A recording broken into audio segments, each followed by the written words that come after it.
अल्हम्दुलिल्लाहिल्लज़ी अल्लमल इंसान मा लम यअलम वस्सलातु वस्सलामु अला क़ासिमिल उलूमि वल हिकम व अला आलिहि व सहबिहि सादातिल उरुब वल अजम।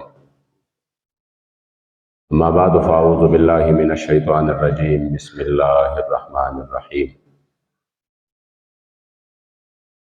क़ाल अल्लाहु तबारक व तआला फ़ी कलामिल मजीद व फ़ुरक़ानिहिल हमीद। मिनल मुअमिनीना रिजालुन सदक़ू मा अहदुल्लाह अलैहि फमिनहुम मन क़दा नहबह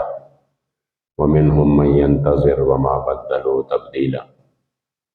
सदक़ल्लाहु मौलानल अज़ीम व सदक़ रसूलुहुन नबियुल करीमुल अमीन। हजार हजार आलम दरस्ता के हर आन महबूबा लुगे लुगे कलम शनसिब मिदा ईमान महबूबा कायनात जुमला ज़र्रे कमी रूहुनक रब हर नफस कसम परब तान कुर्बान महबूबा अजल नतर अबद हर दम दरब दा इलम पशमार वेद तकरार पढ़े ताज़ीम दा हक बयान महबूबा। अल्लाह तबारक व तआला फ़ी शान नबिय्यिना मुख़बिरन व आमिरा इन्नल्लाह व मलाइकतहु युसल्लूना अलन नबी या अय्युहल्लज़ीना आमनू सल्लु अलैहि व सल्लिमू तस्लीमा। शौक़ व मोहब्बत देर क़दरदानो मशरानो कशरानो रब्बिल आज़ाल और रब्बे बेनियाज लाख लाख शुक्र नदी चमंगा तासई दोनों जहानों दे सरदार आकाए नामदार दखल उम्मत अम्फार अखबल करीम आका सल्लल्लाहु अलैहि व आलिहि वसल्लम व उम्मत के मोमिनान मुसलमानान पैदा करी अल्हम्दुलिल्लाह। रबीउल अव्वल शरीफ पदे डेरा मुबारक म्याश के बकमा म्याश के दोनों जहानों सरदार दुनिया का तशरीफ रावड़े दे और दागी मुबारक को बरातलो बांधे अल्लाह करीम जल्ल जलालुहु मुंग और तासला यौदुम राजीम और यौदुम रलवे शान और मरतबा राखड़ा चिदागी मुबारक को गुलामे के अल्लाह करीम जल्ल जलालुहु मुंग और तासरा वस्तु द महबूब अलैहिस्सलाम उम्मतियानी जोड़ और पटोल उम्मतुन बांधे द हुजूर द खातिरा दे उम्मत ला इज्जत वर्को शरफ वरला वर्को और ब्या यो गमखोर नबी चिदागी मुबारक को शफकत और मेहरबान आलम बदावी चिद महशर पौरज बांधे बमूंगा तने तनहा न परेगदी बल्कि द महशर पर मैदान बांधे बम जमो उस्ताद पारा अल्लाह करीम जल्ल जलालुहु तवलाड़ी और चिद चा पर अतलो बांधे अल्लाह करीम टोल इंसानियत हो सके टोल सुमरा मखलूक़ाती अल्लाह करीम जल्ल जलालुहु अगी टोल ला खैर वर्को दागे महबूब दरातलो व खुशाले के दागे महबूब अलैहिस्सलातु वस्सलाम मुबारक दागे ला निहाया व दागे बेशुमारा एहसानुनो दागे द कमा हक़्क़हु द शुक्रिया दा कवलो द पारा द खपल महबूब अलैहिस्सलातु वस्सलाम गुलामान द खपल महबूब सरा द गुलामे द निस्बत मजबूत अवलो द पारा व दागे शुक्रिया दा कवलो द पारा अगी लगियावी ज़ै फ़ज़ै बांधे खपल द इश्क़ व द मोहब्बत इजहार कई आगे की फबार रबीउल अव्वल बांधे यो जुलूस चे वो आगा द खैबर पख्तूनख्वा पर इलाका एबटाबाद हवेली यहाँ के जमुंगा चिकम द आगाज़ ज़िम्मेदारान दी नागी फबारा तारीख बाने अलता द जुलूस ऐलान करो अगर जुलूस चिकला हवेली यहाँ था निर्देश हो न पागे बांधे द पुलिस इंतजामिये द सैडना देर बदतरीन शैलेंग गोशो और पागे के जमुंगा लखान छिवू आगा कारकुनान जख्मियान हमशो और सलो नजियात चे दे आगा गिरफ्तार हमशो ऐने पागा मौका बांधे अमीर मोहतरम चे वो हज़रत क़िबला हाफिज़ साद हुसैन रज़वी हफिज़हुल्लाह आगा लाहौर के मेन जुलूस के वो ज पेखावर के नौहार के जुलूस के वो मपागा टाइम के अवल मर्दान हो ब्यागे नफस पेखावर हो आगे खबर लाड़ो चे दगा से इस्ताफ कारकुनानो बांधे इस्ताफ बचो बांधे अल तक यो जुल्म शो तशद्दुद पे शो और दा द हुकूमत खिलाफ रैली नवा दा द हुकूमत खिलाफ एहतजाज नो दा धरना नवा दा द सखबलो मुतालबातो मनवावलो द पारा स खबर नवा दा महज د میلاد النبی جلوس حکم چې په دې ورځ باندې په ټوله دنیا کې وځي، په ټوله دنیا کې وځي او ټوله دنیا چې دا نو هغې مسلمانان د خپل نبي سره اظهار محبت کوي. نو په هغې باندې دغسې شلنګ وشو او ډېر بدترین شلنګ وشو، ګرفتارۍ پکې وشوې. امیر محترم هلته اعلان وکړ چې یاره زه به په 16 تاریخ باندې چېرته زموږ په هلکانو باندې دي ظلم زیاتي کړي دي، زه به هلته کې جلوس وباسم.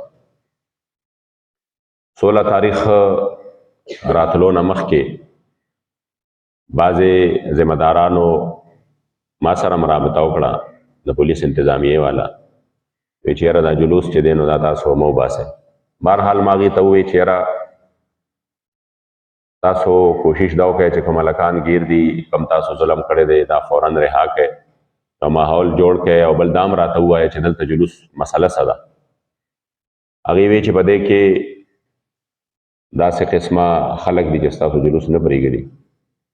حالانکې د هغې خلکو بیانونه راغله چې تاسو خو پرېښودل وایه چې یاره مونږ یې نه پرېږدو، او یا چې څنګه دي ویلي وو چې هغې به چې کوم دی فایرنګ وکړي په دې جلوس باندې، او یا به هغې دا جلوس چې دی پتراو به وکړي. نو د هغې مشرانو مونږ ته وویل چې دوی خو پتراو او فایرنګ یادوي، مونږ سره د ګلونو او سره د ګلدستو او سره د سیرو چې کوم دی تاسو ته ودرېدو ته تیار یو چې تاسو د حضور علیه الصلاة والسلام میلاد کوئ. نو دا خو ډېره لرې خبره ده چې موږ به تاسو باندې ګلپاشي کوو،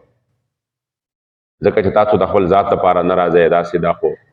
بهرحال موږ دې ته ووایو چې یاره اوس خبره ډېره دغه ته تللې ده، مهرباني دا وکړئ تاسو چې څه ډیوټي ده تاسو هغه وکړئ. تاسو ډیوټي دا ده چې تاسو موږ له تحفظ راکړئ، سیکیورټي وکړئ، او که د یو جماعت نه تاسو ته مسله ده نو هغه جماعت تاسو مکمل چې کوم دی هلته ودرېږئ، 1.5 کسان چې رالل ودرېدل، خبره به ختمه شي، هغه دغه به هم ختمه شي.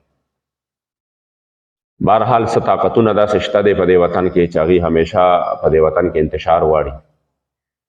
او بیا کوم اواز چې د دین دپاره اوچت شوي وي د هغې د دباولو کوشش کوي، او په هره طریقه باندې کوي، او هغې د ډېرو مضمومو مقاصدو تکمیل غواړي. په هغې کې چې کوم موجوده حکومت دی د خیبر پښتونخوا چې کوم د عمران حکومت دی دا هم پکې شامل دی، چې کوم سابقه چې کوم یعنی په خیبر پښتونخوا چې کوم مرکزي حکومت دی چې هغه د نون لیگ حکومت دی دا هم پکې شامل دی. او څه پسې پرده د دې شاته داسې طاقتونه دي چې هغوی نه غواړي چې په دې وطن کې د اسلام یو اواز اوچت شي، هغوی نه غواړي چې په دې وطن کې یو داسې پارټي وي چې د هغوی مقصد صرف د حضور علیه السلام دین تخت ته راوستلي، او په هغوی باندې دا چرې هضم نه ده چې داسې خلک دې راشي چې هغوی د پاکستان د خپل مقصد طرف ته واپس بوځي. نو مونږ چې څه خپل کوشش و هغه م وکړ چې داسې څه قسمه پیښه را نه شي. بهرحال جلوس راغې په زرګونو خلکو، او د پښتنو زموږ پکې هم الحمدلله ښه کافي نمایندګي وه، ملګري ډېر داسې دي زه وینم ناستې دي، ډېر په ښکلي او پرامن طریقې سره دا جلوس چې دی دا هریپور نه روان و. 1.5 کیلومتره پیاده سفر دا جلوس والا وکړ، او ښه پرامن طریقې سره دی روانو. یو معمولی شانتې استه چې یو پاڼه شکول وایي، چا پاڼه هم نه ده شکولې، نه چا دکاندار ته تکلیف رسېدلی دی، بلکې خلک چې کوم سایډونو ته ولاړ وو هغه دومره خوشحاله وو چې هغوی تقریبا دغه جلوس ښه ښکلی استقبال کړی دی په نارو باندې، او د دې جلوس د برکت هم خلک خوشحاله وو چې دا د لبیک نارې دي، دا د حضور علیه السلام ناتخواني ده، نو دا چې تېرېږي زموږ په دې علاقه باندې نو دا خو برکتونه راوړي، ښه خبره ده. خو چې کله مونږ ایبټ آباد حدودو ته ورنږدې شو نو هلته کې دوی مخکې نه کنټینرې لګولې وې او نفري راغلی وه، هغې سره چې کوم دی ساز و سامان خپل و هغه ورسره. هلته کې زمونږ چې کله د جلوس د رکاولو کوشش وشو نو په هغه ټایم کې چونکې ناڅاپه نیټورک کولاو شو، دغې وخته پورې نیټورک بند و، نو زموږ رابطه چا سره هم نه کېده، نیټورک کولاو شو ناڅاپه. چې نیټورک کولاو شو نو موږ ډایرکټ انتظامیه میلاو کړه، او ما ورته وویل چې یاره دا تاسو څه کوئ، دا خو جلوس دی، تاسو مخکې لارې بندې کړي دي، ډزې شروع شوې. نو موږ خو چرې نه غواړو چې موږ تصادم طرف ته لاړ شو، دا پولیس دی، انتظامیه ده، نه نورې ادارې دي، نو دا هم د دې وطن دي، موږ هم د دې وطن یو، او هغه طرف ته هم چېرته یو د غریب بچی چې دی هغه ته به تکلیف رسي،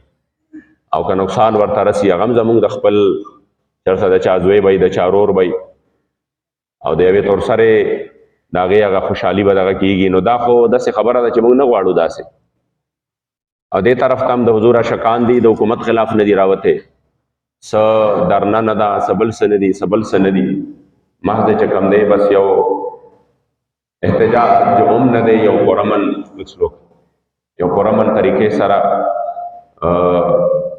خپل د میلاد النبي جلوس کوي. مونږ پکې چې کله جوابونه وکړه او مونږ ووایو چې یاره دا خو معامله چې دا خطرناک طرف ته روانه ده او مونږ تصادم نه غواړو، نو په دغه ټایم کې مونږ دې ته ووایو چې مونږ هم دلته دعا کوو. چې کوم ځای پورې راغلي یو مونږ هم دلته دعا کوو. مونږ دعا وکړه او ګاډي اعلان هم وکړه. ما په خپله باندې اعلان وکړه، زه په خپله باندې ګوایم مونږ اعلان وکړه چې یاره دا سیسټم نور ډېر لوی تصادم طرف ته روان دی او مونږ چې دی نو واپس کېږو. بهرحال مونږ چې د واپسۍ اعلان وکړ او مونږ واپس شو او دې ته پته ولګېده، مونږ ډي سي ته مو وویل چې مونږ واپس شو. کوم هغه وخت کې نور ذمه دارانو مونږ هغې ته مو وویل چې مونږ تصادم چرې نه غواړو او مونږ واپس شو.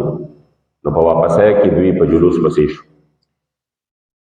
او هغه واپسي جلوس باندې مسلسل چې کوم دی نو د دې د طرفه شلنګ شروع او سیده ګولۍ د کلاشینکوف او د تماچې سیده ګولۍ چلی دی. ډایرکټ چې کوم دی مونږ له منټ دوه کې دننه هلکان شروع شو پر وړو باندې، چا په سینه ګولۍ لګېدلې وه، چا خپه لګېدلې وه. یو کس په موقع باندې په هغه ټایم کې شهید شو. او بیا راتلو په لاره کې تقریبا یعنې مونږ 3 کیلومیټره مزل وکړو یا 2 کیلومیټره، او په دې واپسي مزل کې دوی زموږ نور هلکان وویشتل، هغه هم شهیدان شو. بهرحال مونږ اندازه دا اخیسته چې دا ګیم چې دی د تحریک خلاف یو ډېر خطرناک ترین روان دی او یعنې د ډس په وخت کې نیټورک کولاوېدل په دې باندې دلیل دی چې دی غواړي دا چې په دې ملک کې افراتفري جوړه شي، خلک روډونو ته راوځي او دا کم شرم چې د دې ور په غاړه دی او دا کم بې غیرته چې اعلان کړی دی چې زه به 15 ورځې پس راوځم او ټول اجلاګان ورسره دي، د چا وس طاقت نشته چې راوځي. نو دا دوی صرف او صرف د خپل ځان بچ کول غواړي او د ځان د بچ کېدو دپاره او یا نور خلک داسې دي چې هغې مضموم عزایم دي او د هغې تکمیل کول غواړي او د هغې ورته د ټولو نه اسان کار مونږ ښکارو. دا لبیک والا داسې دي چې دی یو ځل راوځي نو که دی بیا وینه تویږي او که د دې شهدا راځي نو د دې پروا نه وي، دوی په روډونو باندې ناست دي. نو لحاظه راشه دا ماحول خرابول غواړي نو زمونږ به د 2 عزایمو تکمیل به وشي، دوی به هم ختم کو او ورسره چې کوم زمونږ دا نور شرم را په غاړه دی نو دا شرم به هم زمونږ د دغه نه کوز شي د سرونو نه. نو ما امیر صاحب محترم سره په دې باندې صلاح وکړه چې په هر صورت کې واپس کېدل چې دي نو دا د تحریک په مفادو کې دي او دوی چې کوم عزایم دي دا ناکام کول غواړي. مونږ هلته نه او بیا چې کوم سړی دومره ظالم شي چې هغه په پرامن خلکو باندې ښکاره ګولۍ چلی، نو ظاهره خبره ده زموږ مقصد خو دې سره جنګېدل نه دي. که دا د ژوند مقصد وي خو موږ به ځان سره ټوپکې وړې وې او بیا به م کتلې وي چې دې خواله څنګه راځي. نو دا خو زموږ د ژوند مقصد نه دی او زموږ د تحریک مقصد نه دی دې سره جنګېدل. دا خو هم چې کوم دی خو څوک دي په پولیس کې څوک دي خو زموږ او ستاسو د علاقو او د کلو او د عام خلک دي ټول. نو ما وی چې دا خو بل څوک داسې دي چې لکه موږ دې سره جنګول غواړي، دې موږ سره جنګول غواړي او معاملات چې دي نو دا د دې لاس کې هم نه دي. بهرحال هغې سره موږ چې دی نو هغه را واپس شو. واپسۍ کې چې څومره د دې خپل وس طاقت و هغه یې وکړه. بیا کله مونږ د دې په واپسۍ کې لار ونیوله او دوی مخکې نه شو راتلی نو بیا جلوس نور محفوظ شو. دومره بدترین شلنګ وشو چې په هغې باندې قایدین او کارکنان چې دي هغې انتهایي متاثره شو د هغې نه. زما خپله هم انتهایي سینه خرابه، مری خرابه، دا 2-3 ورځې مې انټي بایوټیک استعمال کړه، لږه ګزاره وشوه. ډېر زهریله ګیسونه او ډېر ایکسپایر ګیسونه او بیا چې څه د دې وس طاقت دي هغه دې وکړه. صرف دومره زه دا خبره چې زه تاسو ته زه تقریر موډ کې نه یم، ما ټول پروګرامونه خپل کینسل کړي دي. زه صرف تاسو ته دا وایم په دې وطن کې د حضور د عشاقانو وینه ارزانه څومره ده. یو د سریلنکا یو منیجر چې دی په سیالکوټ کې مړ شو، پوهېږئ دې باندې څه خپل منځ کې جګړه وه چې هر څه وو، د روزانه حساب سره دا جګړې راځي د خلکو، او روزانه حساب سره مړ هم کېږي. هغه مړ شو، تاسو یقین وکړئ په دنیا کې مغوبلو، پاکستان کې مغوبلو، او د میډیا دا دانشور چې ځان ته دانشور وایي، دوی ناستو په ټیویانو باندې یو ګنټه ګنټه پروګرامونه کول، او هر یو به جړل او وی به چې ځان ته نن چې مسلمان وایم نو ماله شرم راځي. پوهېږئ دې باندې چې نن ځان ته مسلمان وایم نو ماله څه راځي؟ شرم راځي چې زه څنګه ځان ته مسلمان وایم. وګوره دومره غلط کار وشو. مګر دلته د میلاد النبي په جلوس باندې، په بې ګناه خلکو باندې، بې وسلې خلکو باندې، په هغې باندې دومره بدترین تشدد کېږي. په موقع باندې هغې 3 شهیدان د ځان سره په خپله ټراله کې اچولي دي. د دې وجه نه هم چې کوم دی هغې له نشي ورکولی چې هغې د دې شهداو فیملي او د دې د شهداو پس د دې وفات نه پس هم بېعزتي کوي. زخمیان یې ځان سره را روان کړي دي، د روډونو د پاسه پراته دي. ورته پته ده که دا زخمیان هسپتال ته وړو نو تاسو به تصویرونه لیدلي، دا هلک په خېټه باندې ګولۍ دي لګېدلي دي، او هغه نه پټۍ تودي، او پاکه زخمی حالت کې ورته دوی د پس د دغه نه چې FIR کې نوم هم نشته، دا ظالمان ورغلي دي او دغه ورته اچولې ده، اتکړۍ ورته اچولي دي په هسپتال کې. ولې قدردانو د هغه جرم ډېر غټ جرم و چې هغه په دې پاکستان چې د حضور په نوم باندې جوړ شوی دی، په دې کې د میلاد النبي جلوس کو، نه د حکومت خلاف جلوس و، نه د مطالبې دپاره و، نه احتجاج و، نه درنه وه، صرف د میلاد النبي جلوس و. او هغه هم کله و چې کله های کورټ ستا د پاکستان یو اعلی عدلیه ده، هغې های کورټ فیصله ورکړه او پولیس ته یې وویل چې دا د دې حق دی چې دوی وکړي جلوس، تاسو دوی له حفاظت وکړئ او تاسو چې کوم دی د دوی دپاره سیکیورټي ورکړئ. د هغې باوجود دا حال و. زه حیران یم د مسلمانانو دې بې حیثیته چې په حقه یو واقعه باندې چې د هغې ټولو مذمت مونږ په هغه ټایم باندې کړی و چې ښه نه دي شوي. زه دا نه وایم چې هغه ښه شوي دي، خو لکه دې ته ځان بدې ښکارېده چې مونږ ځان ته مسلمانان څنګه ووایو. دلته کې دومره بې ګناه وینه تویېږي، د نوجوانانو په سینو باندې ګولۍ لګېدلې دي، د هغې سرونه مات شوي دي، د هغې خپو باندې ګولۍ لګېدلې دي. یو کس داسې نشته، بلکې ځینې بې غیرته خو د بې غیرتۍ او د بې حسۍ هغه انتها ته رسېدلي دي. دا د مختلف قسم هلته کې د تاجران دی او دغه دي چې هغې خو پولیس ته دومره غلام یې چې هغې سلامونه پیش کړي دي چې موږ سلام پیش کوو چې دوی ډېر په ښه طریقه باندې دا جلوس چې دی نو دا واپس کو. یعنې دې ته دې نه زیاتې بې حسي بله نشي کېدی. عمده خلک دي که نه سبا که دي د خپلو حقوقو دپاره ناجایزه حقوق وی او د ناجایزو حقوقو دپاره ووتل، نو موږ دومره بې ضمیره نشو کېدی که دې سره چېرته پولیس زیاتې وکړو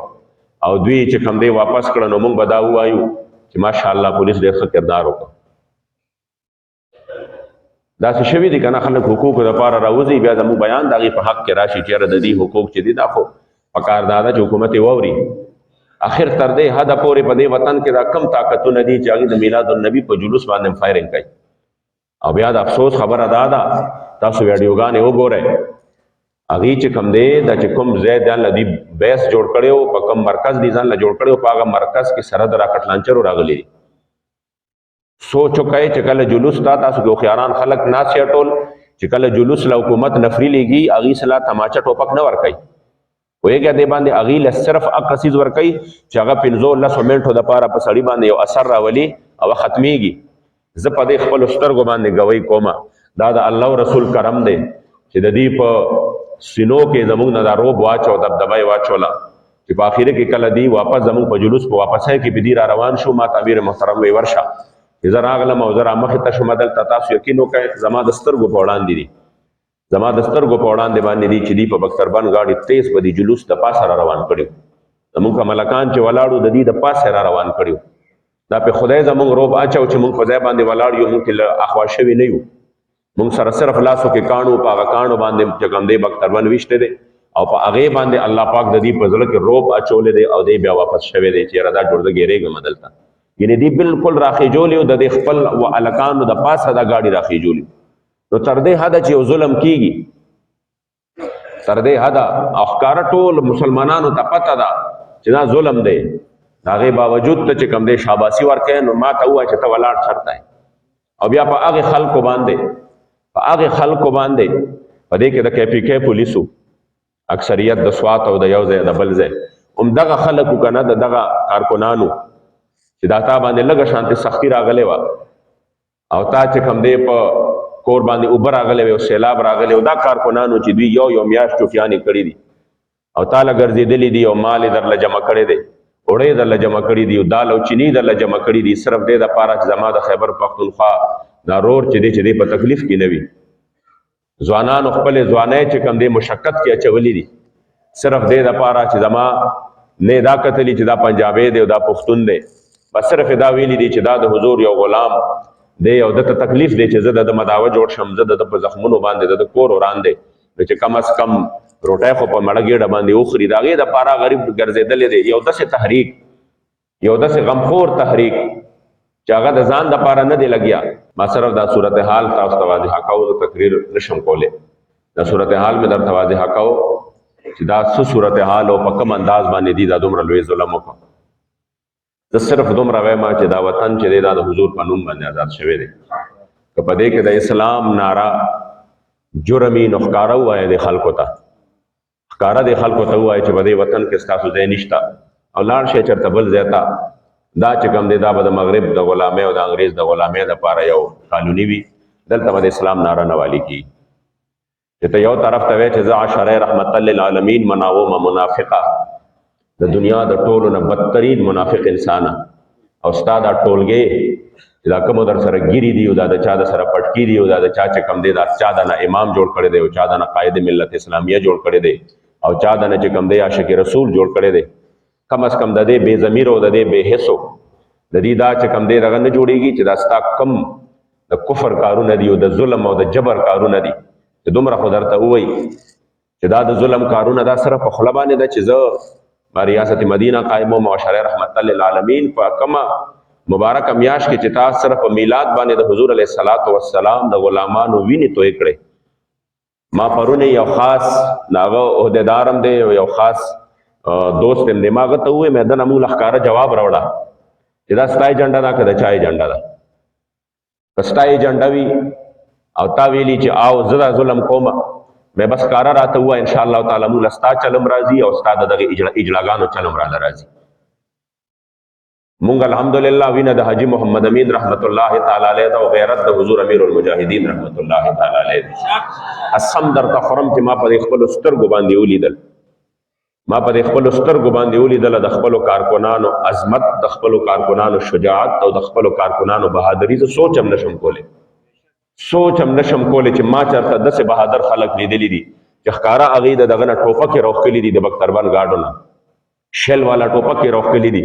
او زه په زور باندې یو کارکن دی خوا کومه چې هلکه د ځان حفاظت هم وکړه، د ځان حفاظت هم وکړه. قسم درته خورم که مرګ چاته مرګ ښکاري، ګولی چاته ګولی ښکاري، داسې کارکنانو سره او د داسې خلکو سره ډغرې مه وهه. زمونږه زړه دا نه دی چې مونږ وایو چې په دې وطن کې افراتفري وشي یا په دې وطن کې مونږ په خپل منځ کې ونښلو، زمونږ دشمن خو بل دی. نو ما هغه ته وایي چې دنه دا معلومات راوړه چې یاره که دا ستا ایجنډه وي نو هم راته ښکاره کړه، که ستا ایجنډه وي انشاءالله مونږ له چل راځي. امیر محترم به وایي که نه چې د ګډېدونکو ډمو بچي چې دی هغه د ازادۍ جنګ نشي لړولی، چې د چا میندې او د چا خویندې چې کوم دی دا په ډیچو کې ګډېږي نو د هغې رونه او د هغې بچی چې دی دا د ازادۍ جنگ نشي کولی. د ازادۍ جنگ چې کوي هغه به د حاجي محمد امین رحمت الله تعالی علیه او د هغې مجاهد اعظم فضل واحد باباجي د تورنګزو د مشر امینان کوي چې د چا نه اوس هم ټول انګلینډ د چا تاریخ چا کې پروت دی ویلي دي دا چې بر صغیر پاک و هند نه مونږه مذاکرات نه یو بهر ته ویستې، هلته نه چې مونږ ویستې یو هغه د حضرت مجاهد اعظم فضل واحد باباجي د جهاد جذبې وښکلي. نو بیا ښکاره ووایه بیا چل راځي، او که نه ته وایه چې دا زما ایجنډا نه ده او پته نشته څوک دي نو بیا د خپل نااهلی اقرار هم وکړه چې د دومره نااهلی مجزما په حکومت کې داسې کار کېږي، او بیا د هغې نه پس د دې تحقیق هم وکړه چې آخر څوک داسې دي چې هغه زما حکومت کې دا فایده اخلي. ځکه چې مونږ ته کوم معلومات دي نو هغه خدا دي چې دی خو په دغه ورځ باندې ټول تحریک مکمل طور باندې ختمو دوی خو د سونو زرګونو خلکو وینه تویوله او دوی خو په هغې کې چې کوم دی څه کول په دغه ورځ باندې د دې ایجنډا دا وه چې ته راکټ لانچرې وړې اول ته کې فټ کې په دغه باندې بره بره کسان کې نه خو ستا مقصد دا دی چې تا په دې ملک کې هغه اور لګاو هغه اور دې پکې لګاو چې کم اور چې دا کم ته په تقریرونو کې لګیا وی چې زه به د دې نه سریلانکا جوړوم او زه به د دې نه دا جوړوم سریلانکا ته نه جوړی کار څه ته نه جوړی نو ستا ځای چېرته شته بیا په دې وطن کې په دې وجه باندې لیکلو والا باندې ډېر زیات راغلي او لیکي به دا خبرې د هغې ته وایم چې لږ کلو کلو یې ولیکئ او په واضح الفاظو باندې ولیکئ او بیا خو مقصد یو ځای چې څه زه وایم خیانت مه کوئ چې څه زه وایم هغسې یو ځای چې دا وطن چې دی دا د حضور په نوم باندې آزاد شوی دی په دې کې د اسلام ناره که جرمي نو دا د خپلو بدترینو غلامانو ته دا خبره ورسوئ چې انشاءالله لبیک به په هر صورت کې په میدان کې موجود انشاءالله او دا کم سازشونه چې تاسو د لبیک خلاف جوړوئ ومکروا ومکر الله والله خیر الماکرین بابا جی مبارک باوی ومکرو مخکې دی ومکرو اول دی اول به دی خپل مکر و فریب کوي د هغې نه پس به بیا د الله خفیه تدبیر راځي او بیا د خپلو عوامو ته وایم د خپلو عوامو ته وایم چې کوم تحریک ستاسو په غم باندې غمجن دی د خپلو پښتنو وروڼو ته وایم چې ستاسو تپوس چا کړی دی د چارسدې میډیا والا مونږ ته وایي د سوات والا صحافیان مونږ ته وایي انتظامیه مونږ ته وایي که د لبیک والا دې علاقو ته امداد نه وي راوړی د خلکو به خوړلي سو دغه هغه لبیک والا دي که نه چې کومو باندې بېګا ګولۍ ورېدلي دي اوس بیا ستاسو په خولو باندې چې کوم دی داسې ګونګیان شوي یې چې چېرته کې یو په یو روډ باندې سپیم چې کوم دی هغه دغه ووایي ګاډي ووایي د هغې هم بریکینګ نیوز راځي مگر د دغه دومره عظیم سانحې چې چرته ځوانان په سینو باندې ګولۍ خوړلي دي او تړپا تړپا کرې څوک په روډونو د پاسه وجلي دي شهیدان کړي دي د هغې بریکینګ نیوز ولې نه راځي هغې نه عوام ولې نه خبرېږي تاسو څوک خبر یې چې دا چل شوی دی ابل ورځ څوک خبر یې چې دومره لوی ظلم شوی دی کم ټي وي باندې راغلي دي چې سوشل میډیا باندې څوک راولي نه هغه هم بندوي په دې وجه باندې قدردانو زه خو په دې باندې فخر کوم د کارکون وینه چې دا اخو ډېره قیمتي ده یو نوک مونږ خو الحمدلله دا ایمان دی چې د خپل یو ادنا او د خپل یو کمزوري کارکون نوک به هم چې دی د دې ټولې دنیا سره برابر نه او د هغه چې کومه سا د حضور د عشق و وفا د دې مشن دپاره تېرېږي په ذات د خدای قسم که د ټولې دنیا سلطنتونو بادشاهۍ هغه د دې یوې سا نظاره قربان شو د هغه د شلېدلې څپلی نه لوګې یو لوخړه شه چې د هغه ژوند د حضور د دین په خدمت کې په داسې وخت کې تېرېږي چې په کم ټیم کې دا سکروټې په لاس کې نیول دي قسم درته خورم بالکل ژوندی سکروټې دي په لاس کې نیول دي مرګ به روزانه په خپلو سترګو باندې ګورې زه نن هم حیران یم چې زه ژوندی څنګه عجیبات کې دلته ناست یم چې د چا په غوږونو کې چې کوم دی شنګ شونګ موږ د ګولو موږ په خپلو غوږونو باندې کتلې و اورېدلې دی د هغې باوجود که موږ په دې مشن کې الحمدلله یو نو موږ ته پته ده چې موږ چا دپاره یو نو په دې کې مرګ هم زه خو اوس هم وایم چې دغه هغه ډېر عظیم خلک چې څوک شهیدان شو ځکه الله پاک د شهادت هم څه عام مرګ خو نه دی کړی دا خو په قسمت میلاویږي خلکو ته دا خو په قسمت باندې میلاویږي خو صرف دومره وایم چې بېحسي څومره ده بېحسي څومره ده په دې وطن کې څومره د انګریز او د مغرب غلامي ده او څومره د قادیانیت غلامي ده چې دومره لویه سانحه وشي په هغې باندې مکمل طور باندې یوه ډمه را روانه د عدالت ته د هغې د وجود کپړې هم ښودلې کېږي چې دې نن څنګه سوټه چولې دی یوه ډم عدالت ته را روانه ده او د هغې په سټ باندې نشان دی هغه هم ښودلې کېږي چې د دې په سټ باندې چې کوم دی دا فلانې نشان دی د انډیا د یو ډمې چې کوم دی څه ده د هغې برت ډے ده د هغې انډیا د هغې ډمې د برت ډے کوم کیک دی د هغه کیک 100 پاونډه دی د هغې پاونډ چې کوم دی هغې وضاحت هم په دې میډیا باندې کېږي چې د هغې په کیک کې بیا د هغې په برت ډے کې چا دا ویش کړی د څوک راغلي دي د هغې راتلونکو خلکو د هغې هغه ذکر هم کېږي ستا په میډیا باندې مګر بې ګناه د میلاد په جلوس باندې فایرنګ کېږي تک ډېر رمضان نه نامتو جوړ کې او ته دا ووایې چې اجازت نه او ډېر مم ناجایزه ثابت کې بیا هم راته په ایمان ووایه چې بیا هم په مظاهرینو نه په جلوس والاو باندې د هغې خلاف چې کوم دی راکټ لانچرې راوړل او په هغې باندې ایکسپایر شیلونه او په هغې باندې سیده فایرنګ کول بیا هم کم جواز لري هغه راته ووایه ته ثابته که ده ووایه چې دې ته اجازت نو NOC نه وه میلاو شوې NOC نه وه میلاو شوې نو د هغې نه پس هم ثابته که آیا د ګولو اجازت بیا هم شته چې د دې ځوانانو ځوانان تنکی ځوانان شهیدان شوي دي، ښکلي ځوانۍ دي. قسم درته خورم تاسو په اکا ویډیو کې د هغې هغه ځوانۍ وګورئ، د هغې هغه ښایسته سوچه ګیرې وګورئ، د هغې هغه مزېدار پړه کېدونکي مخونه وګورئ. او بیا د چا د واده یو میاشت شوې ده، د چا سره ماشوم چې کوم دی د اتو میاشتو د یو کال بچې په غېږ کې دی. اخر د دې وینې جواب بس څوک ورکوي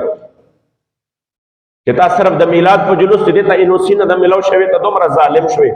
ستا په دغه باندې چې کله جلوسونه وځي کم ځای کې انوسي ملاویږي. او آیا د هغې بیا جواب دا دی چې ته به په هغې باندې راکټ لانچرې راوړې، ګولۍ به پرې ورې، او هغه هم په داسې صورت کې چې هغې واپس دي، هغې روان دي، پرېږدی نه چې چاته روغ لاړ نه شي. نو دا ایجنډه د چا ده؟ په دې وجه باندې قدردانو دا خو زمونږ حب الوطني ده، او دا خو زمونږ د دې قوم سره چې مونږ سره د دې چې دومره لوی بور د شهداو، دومره لوی بوج د شهداو مونږ په خپله اوږه باندې کوو واپس شو، او صرف د دې د خاطره چې مونږ غوښتې په ذات د خدای قسم چې ستا د حکومت په دې ځای کې په دې خیبر پښتونخوا کې او په دې پنجاب کې مدله په نن ورځ کې راولټه کړې نه وې، بیا راته ووایه. مونږ نه دوزي ولو نه مو عادت دی چې کو یو کار بیا دومره په نره باندې کو چې بیا ستا 4,000 فورس هم کتلی دی، او بیا ستا 60,000 فورس هم کتلی دی، او ستا مخامخ ګولو هم کتلی دی. او دا تاریخ اوس هم راواله چا نه تپوس وکړه چې وزیر آباد پورې ما په دې کمې لوبې کړي دي، او اخر ورته بیا پخپو کې ناست دی، او معافي مې ته غوښتې ده که نه ده غوښتې، خبره رانه ډېره زیاته اوږدېږي. خو بس بیا هم دومره وایم چې انشاءالله حالات که هر څومره وي مونږ ته هم پته ده کہ دا دیر سختے دی، یہ سفر ہے کوئی جانا، یہ قدم قدم بلائیں، جنہیں زندگی ہو پیاری وہ یہیں سے لوٹ جائے. دادا دا حضور دا رخ جانے جانا طرف تا سفر دے، اور پدے کے مخ تا ابو جہل ہم دے، پدے کے مخ تا عتبہ شیبم دے، پدے کے دا حضرت سمیہ رضی اللہ تعالیٰ عنہ مبارک کے بانے دا ظلمون داستان دے، پدے کے حضرت بلالم پا گرم شگو باندے پروتے، اور پدے کی چکم دے د حضور علیہ السلام د خستو غلامانو صحابو نه کورونه پاتې کیږي. پدې کې د هجرت سفر هم دی، پدې کې د مال قرباني هم ده، پدې کې د اولاد قرباني هم ده، پدې کې د سیدنا امام حسین غوندې د جنتونو سردار سرم په نیزه باندې ولاړ دی، او پدې سفر کې د حضرت علی اصغر او علی اکبر غوندې تنکه او خپل ځوانیم چې کوم دی هغه قربان شوی دی. خو سفر د عشق او د محبت نه دی ختم شوی، سفر د عشق او محبت روان دی. ته تکړه شه ظلم کوا، ته تکړه شه د ظلم آخري انتها کوا، ته تکړه شه ته کربلا یاد را تازه کوا، ته د یزیدیت آخري مرتبه ته رشه. مونږ د خادم حسین د لښکر چې کوم دی سیو، مونږ د خادم حسین د لښکر تنها غلامان یو.